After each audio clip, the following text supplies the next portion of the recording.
ताजमहल के 22 बंद कमरों का राज। आखिर क्यों बंद हैं ये कमरे? क्या इनमें हिंदू देवी देवताओं की मूर्तियां छुपी हुई हैं? क्या सच में ताजमहल शिव मंदिर को तोड़कर बना है? और सबसे बड़ी बात दोस्तों, क्या आपको पता है कि बिना सीमेंट के ताजमहल कैसे बनाया गया? जबकि आज तो बड़ी बड़ी बिल्डिंग्स और पुल वगैरह सीमेंट से ही बनते हैं और 100-100 साल तक खड़े भी रहते हैं। लेकिन ताजमहल तो बिना सीमेंट के बनाया गया है, तो फिर कैसे वो करीब 350 सालों से इतनी मजबूती से खड़ा है? फिर चाहे कितना ही बड़ा भूकंप आ जाए, चाहे कोई भी नेचुरल डिजास्टर हो जाए, ताजमहल वहीं का वहीं खड़ा है। आखिर कैसे? और क्या आपको पता है कि उस समय ताजमहल कितने रुपयों में बनाया गया होगा? और क्यों ताजमहल में आज तक कोई लाइट्स नहीं लगाई गई है?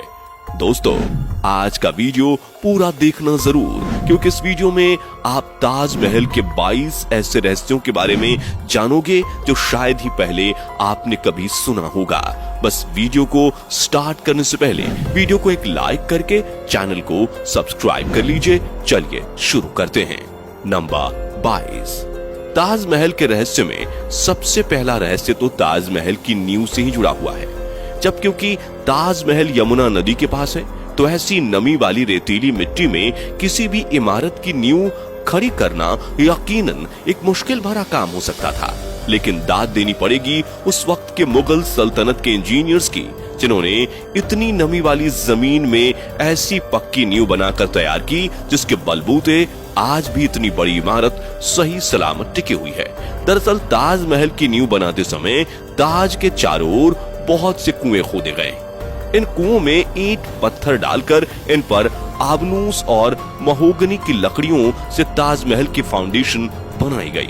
ये कुएं ताज की नींव को मजबूत बनाते हैं। आबनूस और महोगनी की लकड़ियों में एक खासियत होती है कि इन्हें जितनी नमी मिलती रहेगी, ये उतनी ही फौलादी और मजबूत रहेंगी। और इन लकड़ियों को नमी ताज के पास बहने वाली यमुना नदी के पानी से मिलती है। यमुना के पानी का स्तर हर साल घट रहा है और लकड़ियों में नमी की कमी आ गई है। यही वजह है कि सन 2010 में ताज में दरारें देखी गईं। दोस्तों, आपने देखा होगा कि ताजमहल के आसपास के चारों मीनार एक दूसरे से परपेंडिकुलर खड़े हैं। मतलब यह कि ताजमहल की जो 4 मीनारें हैं, ये बिल्कुल सीधी नहीं खड़ी हैं, बल्कि चारों बाहर की तरफ हल्की सी झुकी हुई हैं।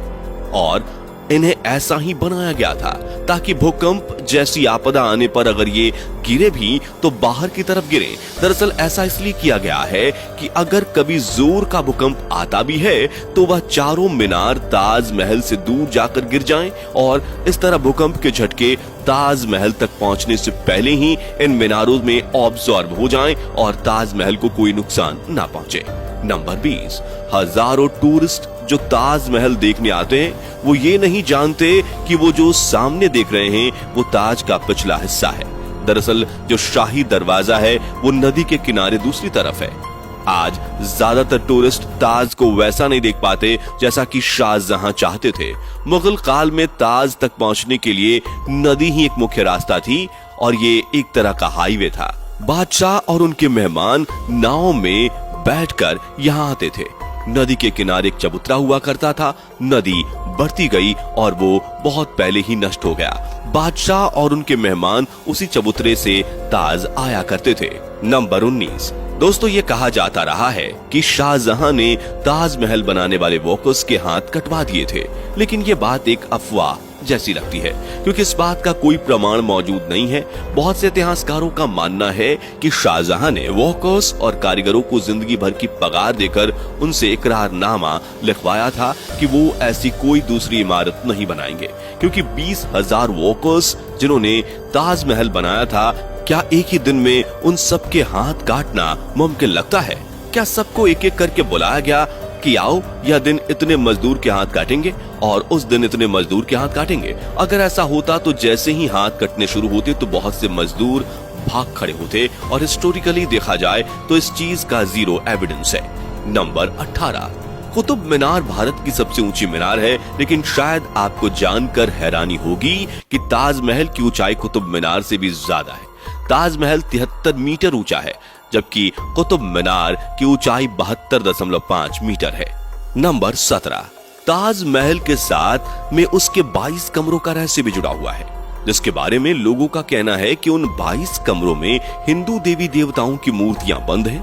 दरअसल दोस्तों, जब यह अफवाह ज्यादा फैलने लगी और कुछ मीडिया वालों ने सोशल मीडिया पर डिबेट को जबरदस्ती जारी रखा, जिसके चलते एएसआई के सोर्सेज ने इंडियन एक्सप्रेस को बता दिया कि जो 22 रूम्स हैं, असल में ये रूम्स नहीं है, बल्कि यह एक लंबा सा कॉरिडोर है जिस पर दरवाजे लगाए गए हैं। और ऐसा भी नहीं है कि इन बंद दरवाजों को सदियों से खोला ना गया हो। एएसआई के स्टाफ के अकॉर्डिंग हर 1 से 2 हफ्ते में इन बंद दरवाजों को खोलकर अंदर की सफाई की जाती है। इन सब के बावजूद प्रोपागेंडा थमने का नाम नहीं ले रहा था, जिसके बाद आर्कियोलॉजिकल सर्वे ऑफ इंडिया ने इन बंद कमरों के अंदर की फोटोज पब्लिकली दिखा दी। ये देख लो, इन कमरे के अंदर का नजारा कुछ ऐसा दिखता है। आगरा के एएसआई चीफ आके पटेल ने इंडिया टुडे को बताया कि ये पिक्चर्स अब एएसआई की वेबसाइट पर लाइव आपको मिल जाएंगी और कोई भी इन पिक्चर्स को देख सकता है उनकी वेबसाइट पर जाकर। नंबर 16। दोस्तों, बिना सीमेंट के आखिर इतना बड़ा मॉन्यूमेंट खड़ा कैसे हो गया, जबकि सीमेंट का आविष्कार 1824 में एस्पिदीन नाम के एक इंटेलिजेंट इंसान ने किया था, जो कि इंग्लैंड में रहते थे, और इन्होंने ही दुनिया का सबसे पहला सीमेंट कंपनी बनाया था, जिसका नाम था पोर्टलैंड सीमेंट। और ताजमहल का कंस्ट्रक्शन 1631 में शुरू हुआ और 1648 में जाकर पूरा भी हो गया, लेकिन बिना सीमेंट के ही ये खड़ा हो चुका था, जिसे आज तक एक भी खरोंच नहीं आई। दरअसल सीमेंट के इन्वेंशन से पहले कंस्ट्रक्शन के लिए खास तरह का पेस्ट इस्तेमाल किया जाता था, और ताजमहल को बनाने में जो सीक्रेट पेस्ट का इस्तेमाल होता था उसमें गुण, बतासा, बेलगरिका, पानी जैसी और भी बहुत सारी चीजों को डालकर पेस्ट बनाया जाता था। नंबर 15। ताजमहल का निर्माण 1631 में शुरू हुआ था और 1653 में लगभग 22 साल तक 20,000 मजदूरों की कड़ी मेहनत के बाद इस खूबसूरत नायाब इमारत को तराश कर बनाया गया था। ताजमहल के निर्माण के लिए हर चीज को हीरे की तरह परख कर चुना गया था। ताजमहल की दीवारों पर जो नक्काशी है, इसकी तकनीक इटली के कारीगरों से सीखी गई थी। उज्बेकिस्तान के बुखारा से संगमरमर को तराशने वाले कारीगर बुलाए गए थे।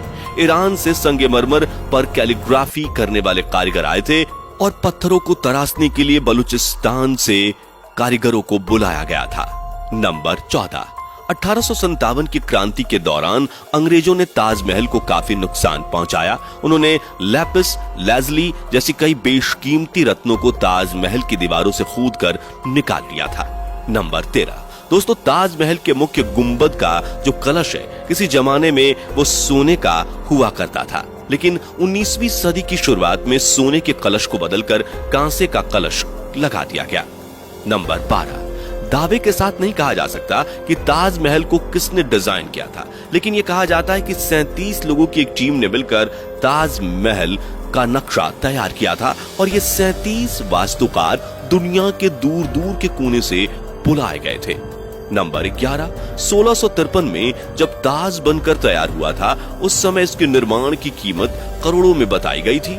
उसी हिसाब से अगर आज ताज बनवाया जाए तो इसे बनाने में कम से कम 57 अरब 60 करोड़ रुपए लगेंगे। नंबर 10। दोस्तों, ताजमहल को जितना दूर से देखते हैं ये हमें उतना बड़ा दिखाई देता है, लेकिन जैसे जैसे हम इसके करीब जाते हैं यह इमारत छोटी होती जाती है और ताजमहल दिन में 4 बार रंग बदलता है। जैसे अगर आप इसे सुबह 4 बजे देखेंगे तो ये काला दिखेगा, सुबह तारों की रोशनी में ये गुलाबी दिखेगा, दिन में इसका रंग दूधिया हो जाता है, और पूनम की रात को ताजमहल सुनहरा दिखाई देता है, लेकिन इसका रहस्य आज तक कोई पता नहीं लगा पाया है। नंबर 9। ताजमहल में एक खुफिया दरवाजा भी है जो यमुना नदी में खुलता है, लेकिन किसी को इसका नहीं पता। दरअसल इस दरवाजे का इस्तेमाल शाहजहां अपने महल से ताजमहल में जाने के लिए करते थे, जिसे उनकी मौत के बाद बंद कर दिया गया। नंबर 8। ताजमहल को बनाने के लिए सफेद संगमरमर राजस्थान के मकराना से लाए गए थे, जेड और क्रिस्टल चाइना से मंगाए गए थे, लैपिस लाजुली अफगानिस्तान से आया था और कार्नेलियन अरब से आया था। कुल मिलाकर ऐसे ही 28 किस्म के बेशकीमती रत्नों को दुनिया भर के अलग अलग देशों से मंगवाकर सफेद संगमरमर में जड़ा गया था। इन सब चीजों को विदेश से आगरा लाने के लिए 1000 से भी ज्यादा हाथी इस्तेमाल किए गए थे। नंबर 7, ताजमहल को वास्तव में शाहजहां ने बनवाया है। इसके पीछे भी काफी सारी थियरीज बताई जाती है। जैसे कि कुछ लोगों का मानना है कि ताजमहल वास्तव में एक शिव मंदिर हुआ करता था जिसका नाम तेजो महालय था। दरअसल दोस्तों 1989 में एक भारतीय लेखक पीएन ओक ने एक किताब लिखी थी जिसका नाम था ताजमहल द ट्रू स्टोरी। इस किताब में उन्होंने कई तर्कों के साथ ये दावा किया था कि ताजमहल मकबरा बनने से पहले एक शिव मंदिर था और इसका नाम तेजो महालय था। सन 2000 में पीएन ओक ने अपनी बात को सिद्ध करने के लिए ताज की साइट खोदने के लिए सुप्रीम कोर्ट को अर्जी दी थी, जिसे सुप्रीम कोर्ट ने रद्द कर दिया था। आर्कियोलॉजिकल सर्वे ऑफ इंडिया के मुताबिक ताजमहल कभी एक शिव मंदिर था, इस बात का कोई सबूत नहीं है, बल्कि शाहजहां ने ताज को बनवाया था, इसके सबूत इतिहास के पन्नों में मिलते हैं।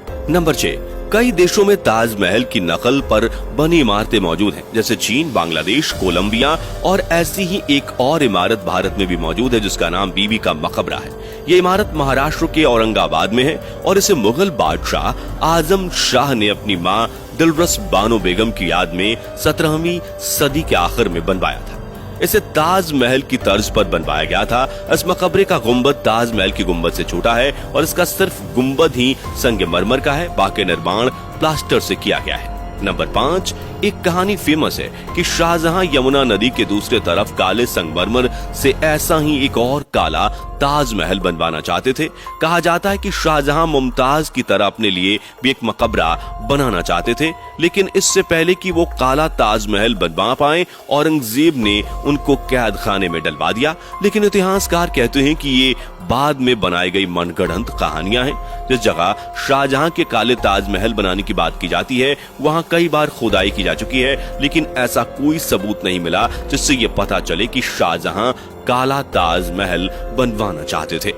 नंबर 4, ताजमहल की सबसे ज्यादा पॉपुलैरिटी इसके कंस्ट्रक्शन से जुड़ी अद्भुत प्रेम कहानी की वजह से है। शाहजहां ने अपनी बेगम मुमताज महल की याद में इस इमारत को बनवाया था। मुमताज का असली नाम अर्जुमंद बानो बेगम था। शाहजहां ने उन्हें मुमताज महल नाम दिया, यानी महल का सबसे अनमोल रत्न। महज 38 साल की उम्र में अपनी 14वीं संतान को जन्म देते वक्त मुमताज की मौत हो गई। उस वक्त वो बुहारनपुर में थी। अपनी बेगम की मौत से बादशाह बेहद दुखी हुए, जैसे कि उनकी जिंदगी बर्बाद हो गई, और आखिर में उनकी याद में शाहजहां ने ताज को बनवाने का फरमान जारी किया। नंबर 3, पहले मुमताज को बुहारनपुर में ही दफनाया गया। इसके बाद शाहजहां ने ताज को बनवाना शुरू किया। उसके बाद बुहारनपुर से मुमताज की डेड बॉडी को निकालकर जहां ताज महल बन रहा था उसके पास एक गार्डन में दफनाया गया। ताज महल को तैयार होने में 22 साल लगे, जब तक मुमताज की डेड बॉडी गार्डन में बनाई गई कब्र में ही दफन रही। बाद में उसे ताज महल के अंदर मुख्य गुंबद के नीचे दफनाया गया। नंबर 2, जिस वक्त शाहजहां बादशाह बने वो मुगल सल्तनत का सबसे सुनहरा दौर था, या यूं कहें शाहजहां का जमाना मुगल हुकूमत के पसंद जैसा था। चारों तरफ अमन और खुशहाली थी। प्रजा के लिए बादशाह का हुक्म ही सबसे ऊंचा होता था। शाहजहां की बादशाहत में लड़ाइयां नहीं होती थी। वो जबरदस्त शानो शौकत, ऐशो इशरत का दौर था। बादशाह को बड़ी बड़ी इमारतें बनवाने का शौक था। उन्होंने मुगल वास्तुकला के साथ भारत के प्राचीन इतिहास को मिला दिया था। नंबर 1, शाहजहां जानते थे कि ये दौलत, ये ताकत, ये शानो शौकत एक दिन सब खत्म हो जाएगा। उन्होंने सोचा कि कुछ ऐसी यादगार चीज बनाई जाए जो हमेशा रहे, और शाहजहां ने अपनी पत्नी की याद में ताज को बनवाया। आज बादशाह ही नहीं रहे, उनकी हुकूमत नहीं रही और उनकी सल्तनत को भी खत्म हुए कई जमाने गुजर गए। बस एक ताज है जिसने बादशाह की सदियों पुरानी प्रेम कहानी को खुद में संजोए रखा है। प्रकृति की गोद में चांद सी जगमगाती ये भव्य इमारत सदियों से दो प्रेमियों के प्यार की अमर कहानी सुनाती आई है और सदियों तक सुनाती रहेगी। दोस्तों, उम्मीद करते हैं कि आज की ये वीडियो आपको जरूर पसंद आई होगी।